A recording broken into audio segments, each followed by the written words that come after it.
Good evening and welcome to Chicago Tonight, Latino Voices. I'm Joanna Hernandez. On the show tonight. The city did a really terrible job of handling this. The mayor drops plans to house migrants at Amundsen Park after facing backlash from residents. We could take showers, change our clothes, and warm up. They can. How local organizations are helping those facing homelessness as temperatures drop. Besides access to capital is access to information, right? And a nonprofit that's helping Chicago's restaurants start up and scale up.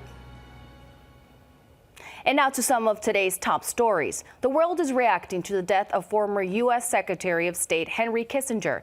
Kissinger served under Presidents Nixon and Ford. You're looking at one of his appearances here on Chicago Tonight from 2001.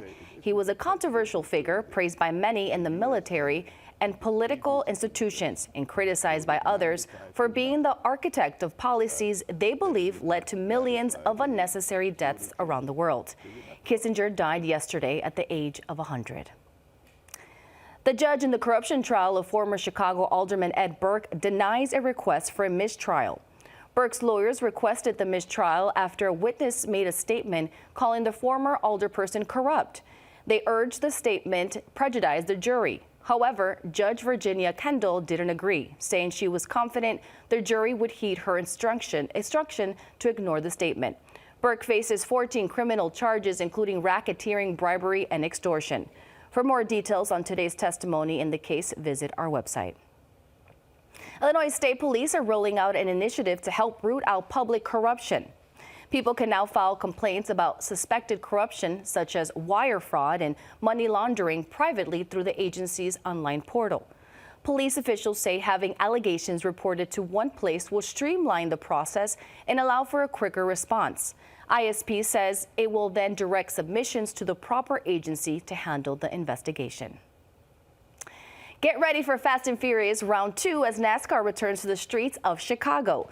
Today, they released the 2024 course map for the race. It looks similar to last year's circuit. The street race will once again take place in Grant Park in July.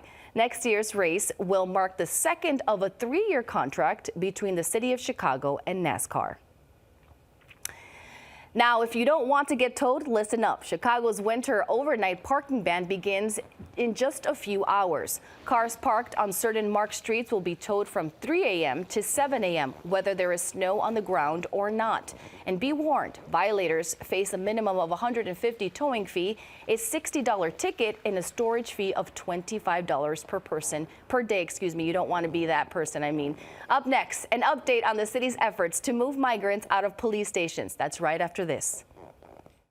Chicago Tonight, Latino Voices, is made possible in part by the support of these donors.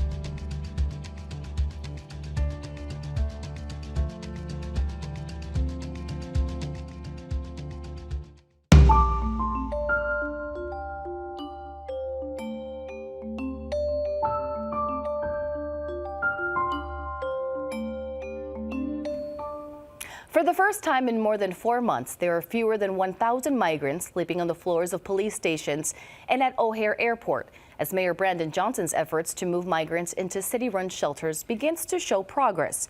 WTTW News reporter Heather Sharon joins us now with more. Heather, there's a lot to get to. Now, bring us up to date on what Mayor Brandon Johnson has said is a humanitarian crisis. How many migrants is the city currently caring for? So there are about 800 migrants in police stations across the city. That is significantly less than just 3 weeks ago, when more than 3,000 migrants were sleeping at police stations and at O'Hare. Now at O'Hare, there are about 100 migrants, but the real issue is the 13,200 migrants that are in city-run shelters. That is by far an all-time high. And how to move them, of course. Now, what has caused a drop in the number of migrants at police stations? So there are two things happening. One, the number of buses arriving every day from Texas, paid for by Republican Governor Greg Abbott, has dropped. As the weather has gotten colder, fewer migrants want to come north to Chicago, and perhaps they're hearing that Chicago doesn't have much space for for them.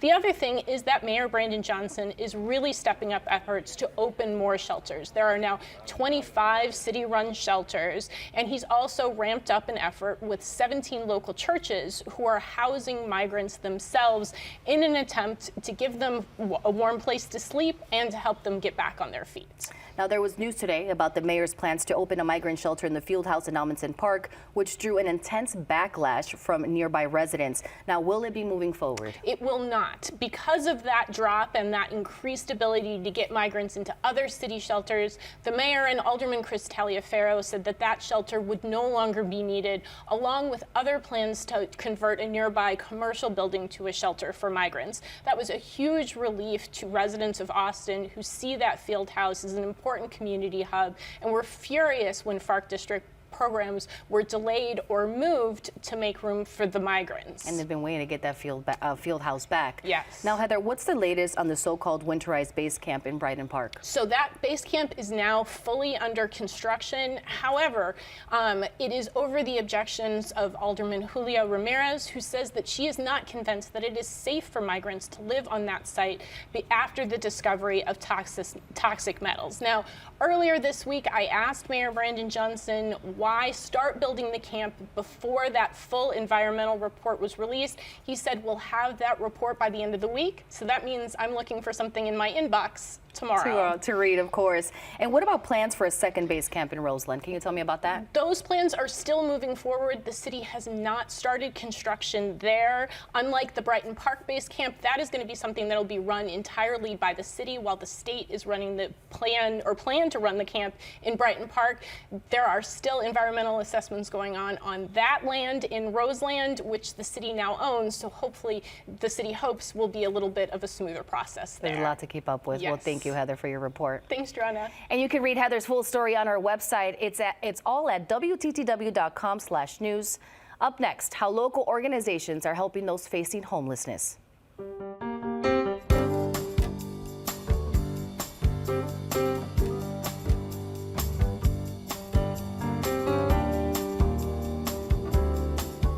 Winter in Chicago can be brutal and even worse for those experiencing homelessness. A Latino Muslim organization is working to help those in need on the city's southwest side. It's a frigid night in Chicago. A group of volunteers work together to pack up warm chicken noodle soup. We're going to be out here for a few, maybe 2 hours, and we're going to be freezing, and then we get to go back into our car and feel the warmth. But it's the realization that these folks that are out here, they don't have that opportunity to just go and get in a warm car or get under warm blankets. It's an initiative operated by the Latino Muslim Ojalá Foundation. The neighborly deeds came about in my kitchen, and we started out making peanut butter and jelly sandwiches. We went out and we handed out, and we ran out of food, and we always run out of food because the need is so big. We said we'll be back next week. We ask Allah to reward you for that, and we hope that you take something home with you every time that you come out. The first stop is an encampment under a bridge. That's where we meet 61-year-old Yolanda Velasquez. I was doing so good before my father passed away, working at Potbelly's. I lost my job. I went to a depression. I lost my apartment. I'm sleeping in a tent. I'm homeless. For the last 5 months, the Chicago native says she's been sleeping on the streets and getting help has been challenging. They're telling me that I'm not qualified. I'm not qualified anymore because they're giving all the benefits to the Venezuelans. I understand they need help too, but they're forgetting about the people that pay taxes in Chicago that live here, and we are homeless just like they are. With temperatures dropping, Velasquez says she's desperate to find a warm space. So I look forward every Friday to be here, at least to get whatever I can. Anything helps me right now. It's a calling close to one of the members of the foundation. It's very personal. Like some of the closest people to me, they found themselves in this situation and they didn't quite make it. Raúl Gonzalez doesn't shy away from telling his story about how he found his devotion to Islam, a journey he says has led him to give back. I have a very hard past, very, very hard past. and I needed peace. I was always, into stuff. I was always into trouble. I went to the penitentiary. I did a lot of time in prison, and always angry, always looking for family. That's my family now. Ojalá Foundation. Every Friday, you'll find Gonzalez and a group of volunteers not only passing out a warm meal, but also spreading the faith of Islam.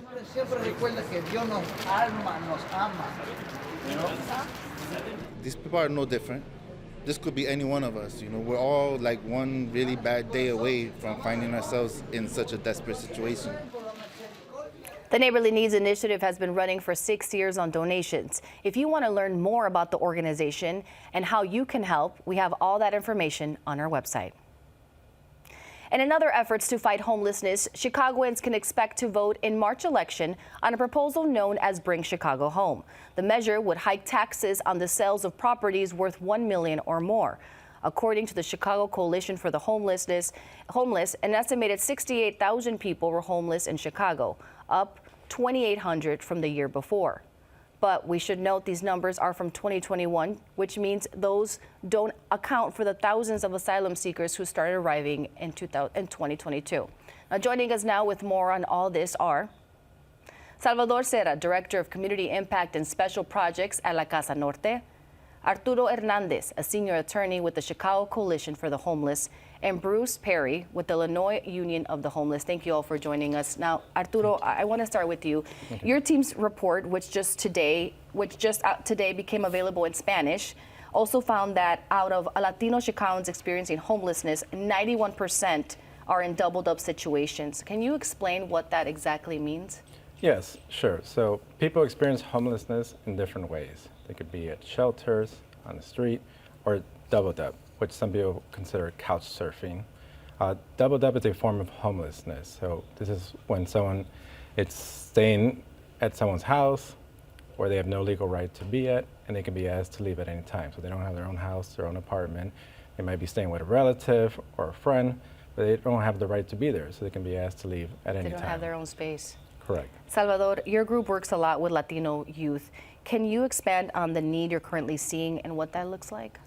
There's never enough. And our organization focuses on youth overall and their families who are either homeless or experiencing the danger of being homeless. We also provide wraparound services and programs and services to help them get out of the situation. Yes, there are a lot of needs. There are a lot of organizations like ours that are supporting, but it's never enough. And I want to ask, a lot of the population of asylum seekers who are arriving, they are young people. Yes. Have you received them and helped them as well? We are indirectly helping. We are providing rental assistance through our organization to the asylum seekers. But we have to understand that we're dealing with a human rights issue. It's regardless of race, ethnicity, background, gender, sexual orientation, and immigration status, we need to address it.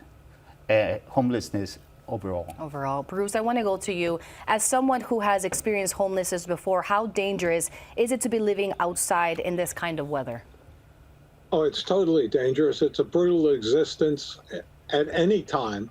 But in this kind of weather, we literally have had a veteran freeze to death in the winter in Chicago. I mean, I know one that I can name, Wayne Warren, and so this is extremely important that we get everyone housed as soon as possible. I want to point out that next week, the 10th of December, is the 75th anniversary of the UN Declaration of Human Rights that encompasses everything that's just been said about everyone has the right to housing and to the other basic services. And we are not experiencing that at this time. Our organization is out there trying to organize the homeless in their own defense. And of course, we go through other organizations to get as many people housed as possible. But the need is growing. The number of encampments are growing, and we work mainly in tent cities and encampments. The number of encampments is growing. The number of people in each encampment is growing. And Bruce, I can hear the passion in your voice. I want to go to something real quick. We heard earlier the story of Yolanda, who experienced homelessness for the first time and didn't have a good experience in a shelter. She's been searching for help, but says that she's been having trouble finding it. I understand they need help too, but they're forgetting about the people that pay taxes in Chicago that live here, and we are homeless just like they are.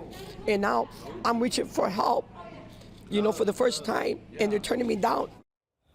Bruce, I want to go quickly to you again. How difficult is it to navigate the emergency shelter system? Many are saying that it's overcrowded.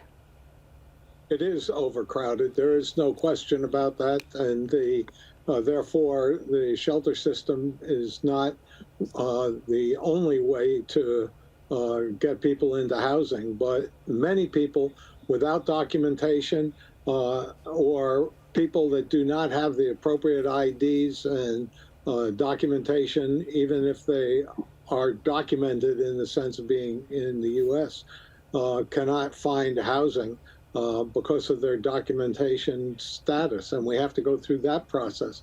For instance, to get a birth certificate, you need an ID. To get an ID, you need a birth certificate. We have to deal with ridiculous... So sometimes there's many barriers and layers, you're saying.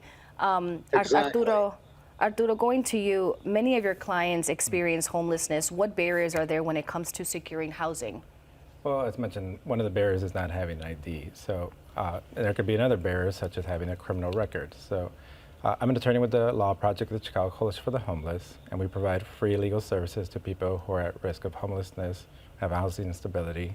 And we have attorneys that represent clients in a variety of areas, public benefits cases, ceiling expungement, family law, and we also do outreach at shelters and in the community to inform people of our legal services and also their legal rights. And what we just heard, Yolanda, her case is, many people experience that. How would you help someone like her? Well, they can call and do an intake, and we can assess whether it's a type of case that we can provide legal assistance for, or if not, we can try to refer them to another organization that might be able to help them. And as we know, Chicago's housing crisis has been magnified by the thousands of asylum seekers who are seeking shelter themselves. Salvador, we talked a little bit about that. What has the situation taught us about the city's housing crisis? I think that it was way overdue to bring the issue of homelessness to the spotlight. Everybody's doing whatever they can to help. Government is doing it. Non-for-profit organizations have gone on and beyond doing the work to assist the issue. But this is not, homelessness didn't start with the asylum seekers. There was homelessness before, and the attention now is being brought up. So that needs to be very clear. There are a lot of needs, and I want to just say something that was mentioned just earlier. The first step on trying to address the issue of homelessness for an individual is seeking the assistance, making the phone call to the organizations like our organizations. We have a drop-in center where youth can come and receive assistance if they feel themselves that they are either homeless or in the brink of becoming homeless. Is it common that sometimes people feel they don't know where to go to? It is common, but there's also a perception that, why should I go if nothing's going to be done? The first step is trying to get the assistance. And the organizations like the Casa Norte that provides different resources, not just housing or temporary housing or permanent housing, overnight housing, but also food, health services, an array of services, case management, an array of services. And again, not to create a divide between what's happening with the asylum seekers and people who are facing homelessness. Arturo, I want to go to you. How do you think the amount of new arrivals will impact the state of homelessness in the city? Well, we already are in a crisis. As mentioned, the data from 2021 shows us that we have a little bit over 68,000 people experiencing homelessness. And what we need is permanent housing and supportive services. So CCH, along with a lot of other organizations, have been working on the Bring Chicago Home campaign, which will now be a ballot question in the March primary. And the Chicago voters will be able to decide whether we should have a dedicated revenue stream to provide permanent housing and supportive services. And I think that's going to be a great step forward. You're trying to be hopeful. Bruce, we only have time for one last question here. The crisis, of course, I just mentioned, has been creating a divide in our city. Why do you think people are really upset, and what do you try to tell them? We try to tell them that unity is the path to solving the problems. And the divide occurs because some money is given to one group and another group feels deprived. But the fact of the matter is that we are, as has been said, we are dealing with homelessness across many different groups, and they're all in the same boat, so to speak. Well, thank you so much for everyone's input. Our thanks to Salvador Serra, Arturo Hernandez, and Bruce Perry. Up next, a restaurant center on a mission to help entrepreneurs. That's right after this.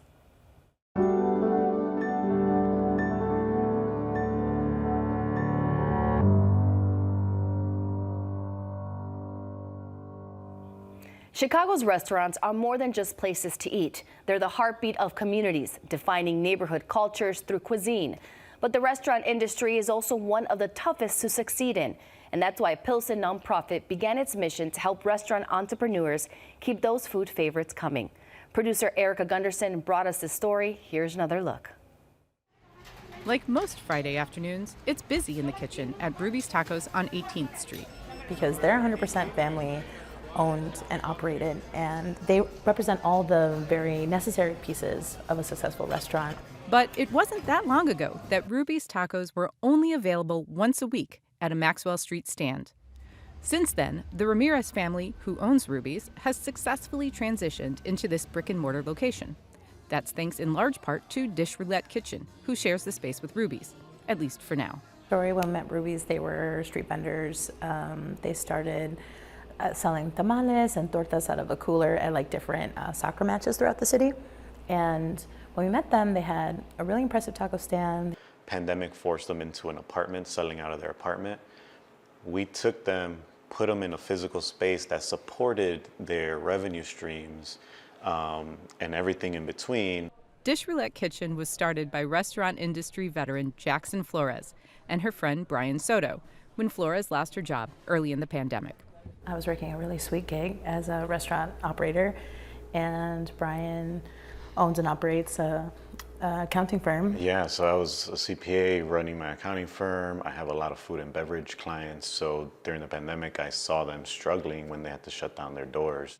Soto and Flores self-funded a microgrant program as a way to quickly help struggling spots. Soon, outside funders began contributing too. That funding has allowed them to distribute over $80,000 in microgrants to date, as well as offer free business education and ongoing support to aspiring and current restaurateurs. And you'd be surprised the amount of people that open restaurants with no experience, a little bit of capital, an idea, and we've helped entrepreneurs through or navigate the ins and outs of zoning permits and licenses. But I do feel like before you make will help you figure out what success looks like for you. I think the biggest problem in the entrepreneur landscape right now is just, besides access to capital, is access to information, right? And what does sales tax mean? What taxes am I exposed to? What permits and licenses am I exposed to? How do I cost out my menu? How do I have inventory controls? How do I work QuickBooks? The Dish Roulette Kitchen team says they see supporting entrepreneurs like the Ramirez family throughout all phases of their businesses as a way to build stronger communities. Folks coming from diverse backgrounds and experiences, we don't know where to go to help sometimes, and sometimes it's actually really hard for us to even ask for help. And so part of those pieces are breaking down those barriers, so when they are looking for resources, it is something that they feel comfortable about. They're in, a lot of times, in underserved communities, and what they bring to those communities is not just, their skills, their food, their craft, but it's also jobs, and they're really like economic engines in all of these communities. And Flores and Soto say they only need to look to their roommates, Ruby's, to see evidence their approach works. Ruby's has been our best case study. It shows that someone could come here to America, start some little taco stand, and grow it into a full-fledged business, hiring, 10 plus people and having their family on a salary. And that is true success. The dream. For Chicago Tonight, Latino Voices, this is Erica Gunderson. These stories always make me so hungry, but what a great program. I hope they're doing well. And Ruby's Tacos is up for a Jean Bonje Award for Heritage Restaurant of the Year. Dish Roulette Kitchen offers classes and support free of charge to restaurant entrepreneurs. You can find more on that on our website. What a great initiative. And that's our show tonight. Be sure to check out our website, WTTW.com/news, for the very latest from WTTW News. And join us tomorrow night at 5:30 and 7 for the Weekend Review. Now, from all of us here at Chicago Tonight Latino Voices, I'm Joanna Hernandez. Stay healthy, stay safe. Buenas noches.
Closed captioning is made possible by Robert A. Clifford and Clifford Law Offices, a Chicago personal injury and wrongful death firm that is committed to supporting diversity, equity, and inclusion initiatives throughout the legal profession.